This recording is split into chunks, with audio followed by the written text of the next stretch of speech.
Assalamualaikum warahmatullahi wabarakatuh. Nama saya Fitrio Haryanto, NIM 190574201144. Saya merupakan salah satu mahasiswa hukum di Fakultas Ilmu Sosial dan Ilmu Politik di Universitas Maritim Raja Ali Haji Tanjung Pinang.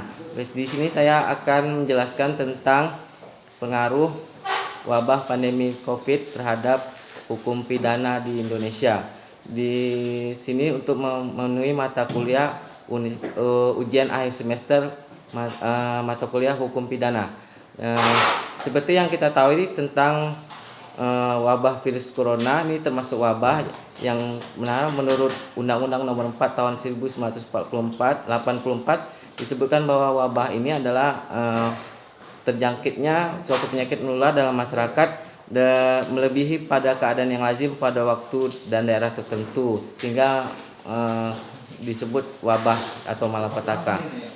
Virus corona ini menyebar ke berbagai negara rata-rata di dunia ini. Terus sedangkan semua pihak sebenarnya bertanggung jawab atas untuk menanggulangi penyebaran wabah virus corona ini berdasarkan pasal 10 Undang-Undang Nomor 4 Tahun 1984 tadi. Jadi tentang penyakit menular ya. Ketika terjadi penyebaran penyakit ini, seperti apa pengaruhnya terhadap hukum pidana yang ada di Indonesia, yaitu bagaimana siapa penanggung jawabnya, apa aja, apakah itu pemerintah yang harus bertanggung jawab, apakah itu masyarakat kita sebagai elemen hukum.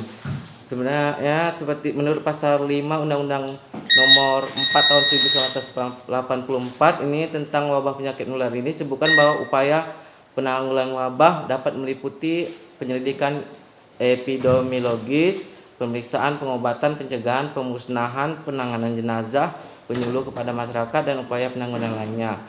Di sini apakah penanggulangan ini masyarakat tadi dilibatkan juga, apakah masyarakat ini secara aktif melanggar aturan dari pemerintah atau tidak, menyebabkan hukum pidana bagi mereka. Dan sementara karena vaksinnya belum ditemukan, jadi pasien ini bisa merahasiakan siapa yang terkena virus COVID-19 ini, mempunyai hak untuk merahasiakan kondisi kesehatannya, karena tersebut diatur dalam Undang-Undang Pasal 57 Ayat 1 Undang-Undang Nomor 36 Tahun 2009 tentang kesehatan. Akan tetapi apabila kepentingan masyarakat menghendaki akan perlunya informasi kesehatan, jadi pribadi seorang tersebut, maka kondisi tersebut dapat disebarluaskan. Itu menurut Pasal 57 Ayat 2 lagi tahun 2019 yang menyatakan ketentuan mengenai hak atas rahasia kondisi kesehatan pribadi sebagai menurut ayat 1 tadi. Terus untuk selama ini hukum pidana yang saya lihat dalam wabah COVID-19 ini, ada misalnya seperti orang yang terbukti dengan sengaja menghalangi pelaksanaan penanggulangan wabah bencana, itu bisa diancam pidana penjara selama-lamanya 1 tahun dan denda setinggi-tingginya 1 juta. Jadi dia secara sengaja atau alpa bisa mengabaikan kelalaian pelaksanaan penanggulangan wabah itu, diancam pidana dengan kurungan selama 6 bulan atau denda setinggi-tingginya 500.000. Kemudian dalam menghadapi wabah PSBB ini ternyata yang terkait bidang hukum itu sebenarnya bisa dilaksanakan tanpa seperti biasanya atau lazimnya. Itu menurut aturan, misalnya di kejaksaan atau mengadakan sidang itu berhak dilakukan bisa secara online atau melalui mediator gimana, dan alat internet sekarang kan lebih canggih, jadi bisa melalui video conference atau dan sebagainya. Kemudian alasan saya untuk menanggapi apakah seperti saya kerja di lapas, saya apakah narapidana itu misalnya berhak dibebaskan karena ada pandemi COVID ini. Nah, sebenarnya dapat dibebaskan menurut peraturan Menkumham nomor 10 tahun 2020 tentang syarat pemberian asimilasi dan hak integrasi kepada warga binaan atau anak didik masyarakatan tentang tentang pencegahan dan penanggulangan penyebaran COVID-19 ini.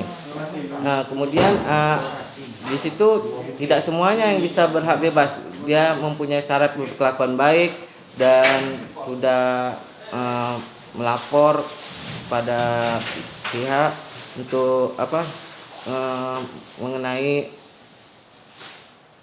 ini ada pihak klien di Bapas namanya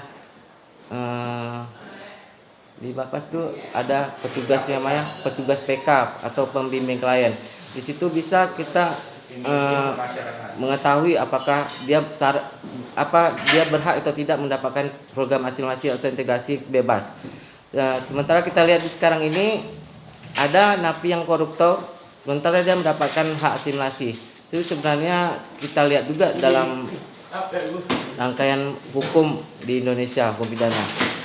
Itu aja sih yang saya tanggapi mengenai wabah virus corona terhadap hukum pidana.